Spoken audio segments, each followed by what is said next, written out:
అందరికీ నమస్కారాలు.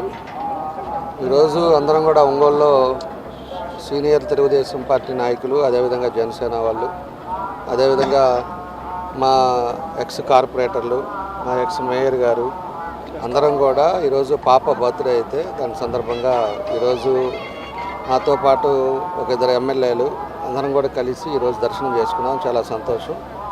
కాబట్టి ఈరోజు ఉండే పరిస్థితులు కూడా మనందరం కూడా చూస్తూ ఉన్నాం. ఈరోజు రాష్ట్రంలో ఏదైతే సూపర్ 6 చెప్పారో సూపర్ 6 అన్ని పథకాలు కూడా ఈరోజు ఇంప్లిమెంట్ చేస్తున్నాం. ఈరోజు ఇంటింటికి తెలుగుదేశం కార్యక్రమం జరిగేటప్పుడు ప్రజల్లో సంతోషాన్ని చూస్తూ ఉన్నాం. వాళ్ళు కూడా ప్రతి ఒక్కటి కూడా మనం చేసే పనులు కూడా మనం ధైర్యంగా చెప్పుకునే విధంగా ఈరోజు చేయడం జరుగుతుందని చెప్పి కూడా మేము తెలియజేస్తున్నాం.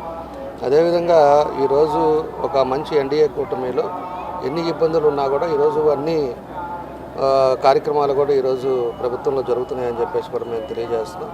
కాబట్టి రాబోయే రోజుల్లో ఇంకా పెన్షన్స్ ఒకటి ఇంకా పెండింగ్లు ఉన్నాయి. అవి కూడా తొందరలోనే అవి కూడా రిలీజ్ చేస్తారు. అది ఒక 8 లక్షల మందికి రాష్ట్రం అంతా కూడా ఇవ్వాల్సినవి ఉన్నాయి. అవి కూడా ఇస్తే ఇంకా పూర్తిగా అన్నీ కూడా పథకాలు ఇచ్చినట్టు ఉంటుందని చెప్పి కూడా మేము తెలియజేస్తున్నాం. తప్పకుండా వెంకటేశ్వర దీవెనలు అందరికీ కలగాలి. ప్రశాంతమైన వాతావరణం ఈరోజు రాష్ట్రం ఉంది. ఎక్కడ కూడా గొడవలు లేకుండా అన్నీ ప్రశాంతమైన జరుగుతున్నాయి. కాబట్టి ఆ వెంకటేశ్వర స్వామి ఆశీస్సులతో అంతా మంచి జరగాలని కోరుకుంటాం.